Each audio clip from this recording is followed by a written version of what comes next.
Hello everyone, welcome back at ACL online learning platform. Myself BL Mehriya, chemistry faculty, team ACL.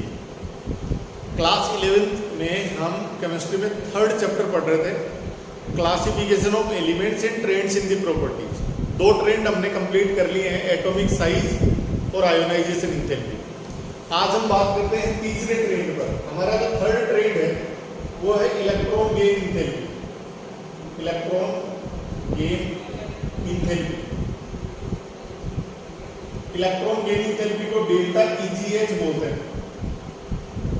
EG का मतलब होता है electron gain, delta means change और H means enthalpy. Enthalpy यानी energy समझ सकते हैं आप। हमने सेकंड नंबर पर जो ट्रेंड देखा था उसको हमने बोला था आयोनाइजेशन एंथैल्पी, और आयोनाइजेशन को हमने डेल्टा IH बोला था।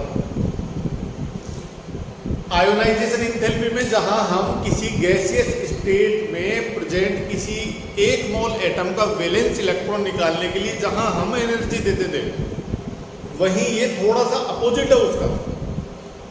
इसमें क्या होता है, एक मोल गैसियस एटम ए है, वो गैसियस फॉर्म में है, इसको एक इलेक्ट्रॉन गेन करना है। ए जो है वो एक इलेक्ट्रॉन गेन करेगा तो ए पर चार्ज आ जाएगा -1। गैसियस आइसोलेटेड एटम के एक मोल ने एक इलेक्ट्रॉन गेन करने के बाद कितनी एनर्जी रिलीज की है, that is called electron gain enthalpy. Energy release हुई है तो प्रोडक्ट साइड में लिखेंगे हम एनर्जी, और इसी एनर्जी को कहा जाता है, this energy is known as delta EGH। इसी को हम बोलते हैं इलेक्ट्रॉन गेन एंथैल्पी बोलते हैं। तो energy released when one mole gaseous isolated atom accepts one electron। जब आइसोलेटेड गैसियस एटम एक इलेक्ट्रॉन को गेन करता है तो कितनी एनर्जी रिलीज होती है, that is called electron gain enthalpy. इसी को इलेक्ट्रॉन गेन एंथैल्पी कहते हैं। तो डेफिनेशन हो गई इसकी क्या, energy released when one mole gaseous atom accepts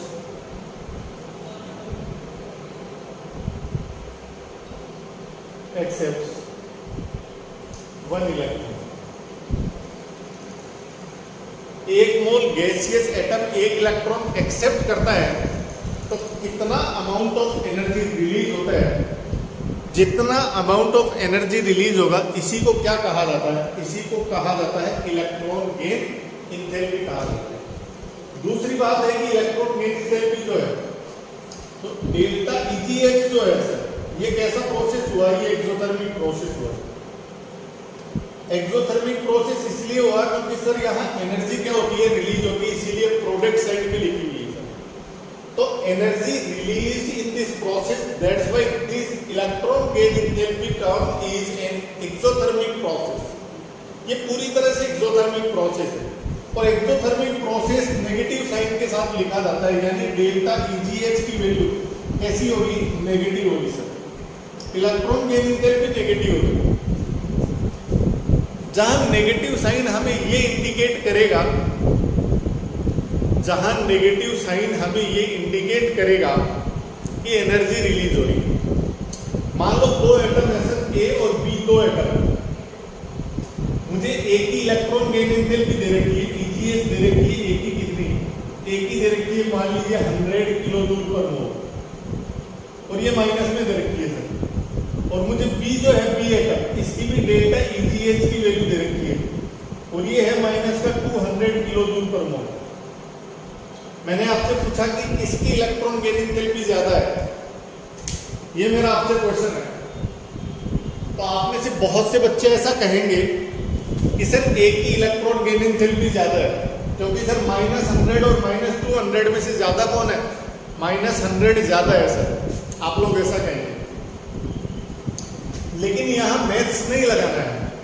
electron gain enthalpy negative sign की है। नेगेटिव साइन ये बताता है, हमें सिर्फ ये बताता है कि प्रोसेस एक्सोथर्मिक प्रोसेस है, यानी माइनस का साइन ये कह रहा है कि एनर्जी रिलीज हो रही है, और कितनी एनर्जी रिलीज हो रही है, 100 किलो जूल पर मोल एनर्जी रिलीज हो रही है।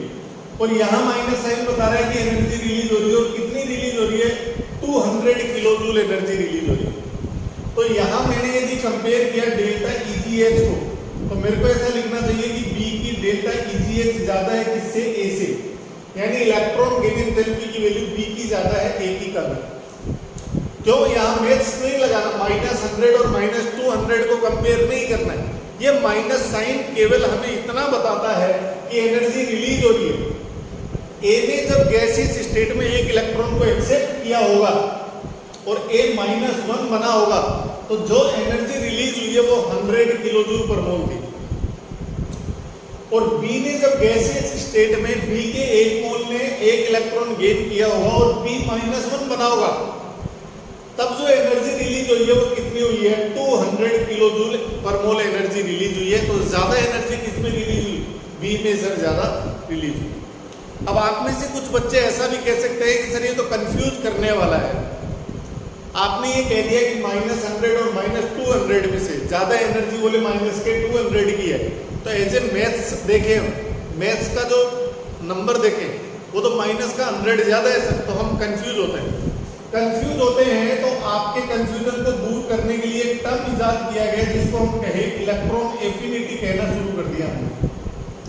ये जो इलेक्ट्रॉन एफिनिटी है इसको हम EA बोल सकते हैं, EA शॉर्ट में। इलेक्ट्रॉन एफिनिटी कुछ भी नहीं है, electron affinity electron gain enthalpy का माइनस साइन हटाने के बाद बना हुआ टर्म है सर। यानी आप ऐसा कह सकते हैं electron affinity is equal to minus of electron gain enthalpy. अब क्योंकि सर इलेक्ट्रॉन गेन एंथैल्पी का साइन हमेशा माइनस होता है और ये माइनस इस माइनस से मल्टीप्लाई होगा, तो जो E है इलेक्ट्रॉन एफिनिटी वो हमेशा कैसा होगा, पॉजिटिव टर्म होगा। अब हमें कंपेयर करने में ज्यादा प्रॉब्लम नहीं है। फॉर एग्जांपल इलेक्ट्रॉन एफिनिटी दे रखी है आपको, किस किस की, A की दे रखी है 100 किलो जूल पर मोल और B की दे रखी है कितनी, ये A की थी और ये B की थी, तो आप कह सकते हैं B की ज्यादा इलेक्ट्रॉन एफिनिटी। तो what is electron affinity? Electron affinity is the negative of electron gain enthalpy. Electron affinity को क्यों इंट्रोड्यूस किया गया? क्योंकि बच्चे कंफ्यूज होते थे इलेक्ट्रॉन गेन एंथैल्पी को कंपेयर करने में कि कौन ज्यादा है कौन कम है, किस इलेक्ट्रॉन गेन एंथैल्पी की वैल्यू कम है और किस इलेक्ट्रॉन गेन एंथैल्पी की वैल्यू ज्यादा है। इसको कंपेयर करने में बच्चे कंफ्यूज ना हो, इसके लिए जो नया नाम है वो इजाद किया गया और उसको हमने क्या कहा, इलेक्ट्रॉन एफिनिटी कहा। अब बात करते हैं कि इलेक्ट्रॉन गेन एंथैल्पी जो है वो डिपेंड कैसे करती है।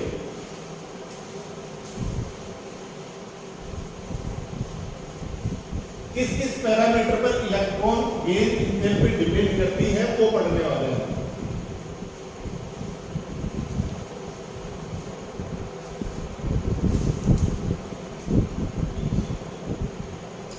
फैक्टर्स affecting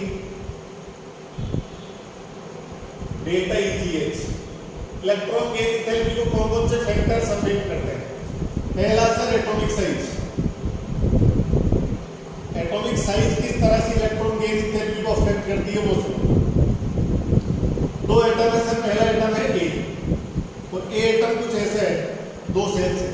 एक एटम है सर B और B एटम में मान लो 3 या 4 सेल्स है, ऐसे एक छोटी साइज का एटम है, एक बड़ी साइज का एटम है। इसको भी एक इलेक्ट्रॉन को एक्सेप्ट करना है, इसको भी एक इलेक्ट्रॉन को एक्सेप्ट करना है। एक्सेप्ट करने के लिए फोर्स ऑफ अट्रैक्शन कौन लगाएगा? न्यूक्लियस लगाएगा सर। छोटे साइज के एटम का न्यूक्लियस इस इलेक्ट्रॉन पर ज्यादा फोर्स ऑफ अट्रैक्शन लगाता है क्योंकि दोनों की जो डिस्टेंस है वो कम है। तो अपकमिंग इलेक्ट्रॉन और न्यूक्लियस के बीच में ज्यादा फोर्स ऑफ अट्रैक्शन होने के कारण यहाँ ज्यादा एनर्जी रिलीज होती है। तो डेल्टा EGH की वैल्यू यहाँ कैसी होती है? हाई होती है। और क्योंकि यहाँ अपकमिंग इलेक्ट्रॉन, जो इलेक्ट्रॉन गेन करने वाला है उसके और न्यूक्लियस के बीच में डिस्टेंस ज्यादा हो गया। आप देख सकते हैं इतनी डिस्टेंस होगी, ये डिस्टेंस होगी, ये ज्यादा डिस्टेंस है सर। तो न्यूक्लियस उतना फोर्स ऑफ अट्रैक्शन नहीं लगाता जितना यहाँ लगा रहा था फोर्स ऑफ अट्रैक्शन, तो ये ज्यादा एनर्जी रिलीज नहीं करता। इलेक्ट्रॉन गेन एंथैल्पी जो है इसकी वैल्यू कैसी रहती है? कम होती है सर। तो यहाँ कह सकते हैं जितना बड़ा एटम का साइज होगा उतनी कम इलेक्ट्रॉन गेन एंथैल्पी होगी। यानी हम कह सकते हैं कि जो एटॉमिक साइज है वो इनवर्सली प्रोपोर्शनल होती है सर किसके, electron gain enthalpy. The atomic size is inversely proportional two electron gain enthalpy. समझ रहे? और सेकंड जो होता है ना, सेकंड वो होता है sir electronic configuration. Electronic configuration में जो है वो इलेक्ट्रॉन गेन एंथैल्पी को क्या करता है, अफेक्ट करता है। इसमें भी हम पढ़ेंगे P3, D5 और F7, ये तो हाफ फील्ड है, और P6, D10 और F14 ये फुल फील्ड है सर। तो हाफ फील्ड और फुल फील्ड सब सेल्स जो होती है वहां एक्सेप्शंस आते हैं इलेक्ट्रॉन गेन एंथैल्पी। वो जैसे जैसे हम पढ़ेंगे आगे, जिस तरह से हमने आयोनाइजेशन एंथैल्पी को पढ़ा था और उसके एक्सेप्शंस को पढ़ा था, ठीक वैसे ही हम इसमें भी पढ़ेंगे। अब हम देखते हैं ट्रेंड्स क्या होता है sir. Trends in del EGH, electron gain enthalpy में किस तरह का ट्रेंड होता है। सबसे पहले देखते हैं हम इन ग्रुप, किसी ग्रुप में देखते हैं सर।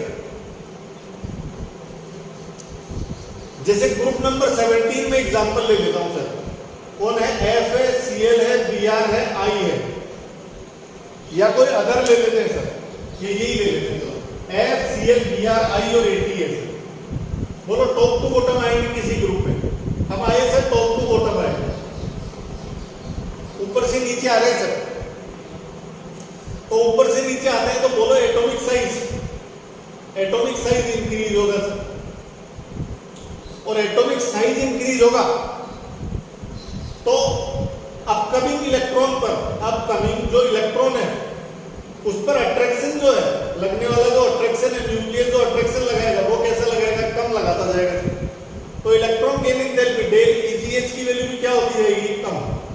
तो यहां मैंने लिख दिया order of EGH, order of del EGH, electron gain enthalpy का ऑर्डर हो जाएगा सर।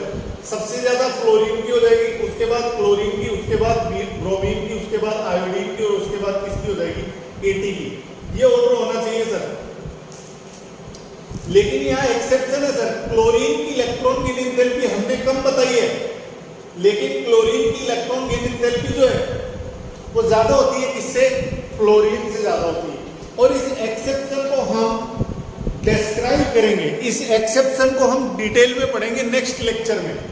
हमारा जो नेक्स्ट लेक्चर होगा उसमें हम इसको डिटेल में पढ़ाने वाले हैं। अब बात करते हैं किसी पीरियड में, इन ए पीरियड, किसी पीरियड की बात करते हैं सर। जैसे पीरियड नंबर कौन सा ले लो, 2 ले लो, लिथियम ले लो, बेरिलियम ले लो, बोरॉन ले लो, कार्बन, नाइट्रोजन, ऑक्सीजन और फ्लोरीन तक लेते हैं। नियोन वगैरह को शामिल ही नहीं करेंगे, क्योंकि ना तो उनको इलेक्ट्रॉन गेन करना होता है, ना उनको लूज करने की जरूरत है, क्योंकि उनका ऑक्टेट तो पहले से कंप्लीट होता है बेटा।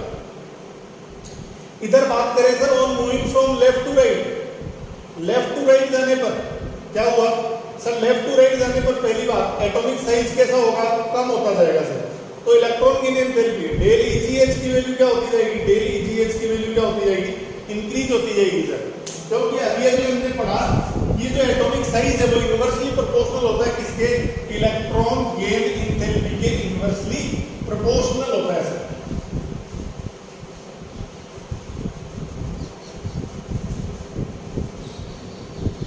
तो यहां यदि मैं बात करूं ऑर्डर ऑफ डेल EGH की, ऑर्डर ऑफ डेल EGH की मैं बात करूं इन ए पीरियड, तो क्या हो जाएगा सर, लिथियम से ज्यादा बेरिलियम, बेरिलियम से ज्यादा बोरॉन, बोरॉन से ज्यादा कार्बन, कार्बन से ज्यादा नाइट्रोजन, नाइट्रोजन से ज्यादा ऑक्सीजन, और ऑक्सीजन से ज्यादा फ्लोरीन। ये ऑर्डर हो जाएगा सर।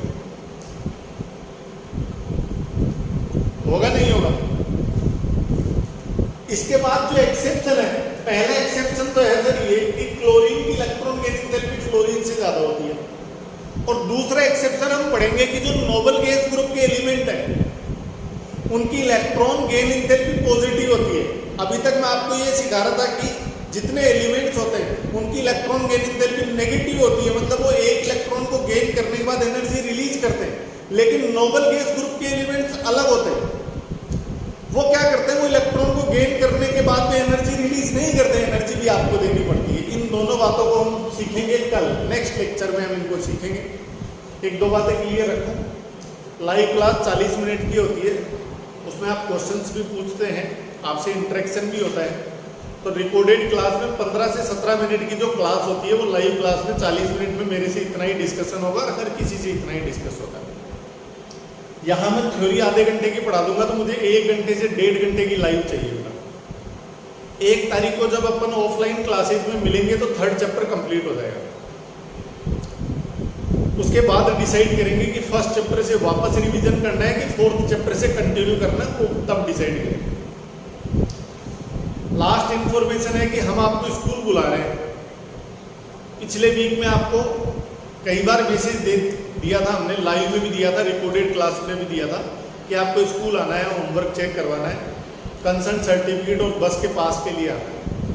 अब टीचर्स तो अवेलेबल रहेंगे नहीं बेटा स्कूल में, तो होमवर्क तो आपको चेक तभी करवाना है जब आप ऑफलाइन क्लासेज में आएंगे। 2 काम करके जाइए स्कूल में आके।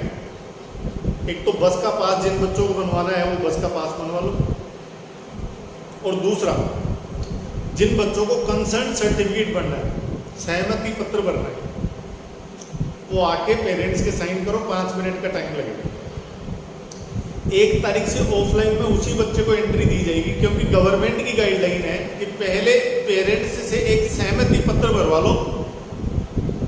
वो फॉर्मेट बना हुआ है, उसमें लैंग्वेज लिखी हुई है कि पेरेंट्स ये एग्रीमेंट दे रहा है, लिखित में स्कूल में ये लिख के दे रहा है कि 1 तारीख से ऑफलाइन क्लासेज स्टार्ट हो रही है, मैं मेरे बच्चे को भेज रहा हूँ स्कूल, इससे मेरे को कोई आपत्ति नहीं है, मैं सहमत हूँ, मैं एग्री हूँ कि मैं 1 तारीख से बच्चे को मेरी इच्छा से भेज रहा हूँ। 1 तारीख से पहले करें, किसी को भी क्लास में बिठाया नहीं जाएगा, भले आप स्कूल ही मत आना, बिना सहमति पत्र जमा किए आप स्कूल में नहीं बैठ सकते। तो स्कूल फटाफट आइए, ये लास्ट वीक है, 2-3 दिन बचे इस वीक में। बिना सहमति के आपको बिठाया नहीं जाएगा, पेरेंट्स को लेके सहमति पत्र जमा करवाओ बेटा, 5 मिनट का टाइम लगेगा। आज या कल में आओ, होमवर्क चेक करवाने नहीं आना है क्योंकि टीचर्स आपको नहीं मिलेंगे। हम लोग गांव से अपनी ऑनलाइन क्लासेस ले रहे हैं, तो होमवर्क चेक नहीं करवाना, अब तो फटाफट आ जाओ। पहले बच्चे ये डर के नहीं आ रहे थे कि होमवर्क ही पूरा नहीं है, तो डरना नहीं है, फटाफट आओ, अपना सहमति पत्र जमा करवाओ, बस का पास बनवाओ, 5 मिनट का टाइम लगेगा। इस वीक में लास्ट है, इस वीक के बाद में फिर कोई नहीं मिलेगा आपको स्कूल में, सीधे 1 तारीख को मिलेंगे हम। और बिना सहमति के किसी बच्चे को बिठाया भी नहीं जाएगा, और बिना बस के पास से बच्चे को बस में भी नहीं बिठाया जाएगा। तो ये दोनों काम कंप्लीट करो बेटा। अपन मिलते हैं इसके एक्सेप्शन को नेक्स्ट क्लास में डिस्कस करते हैं।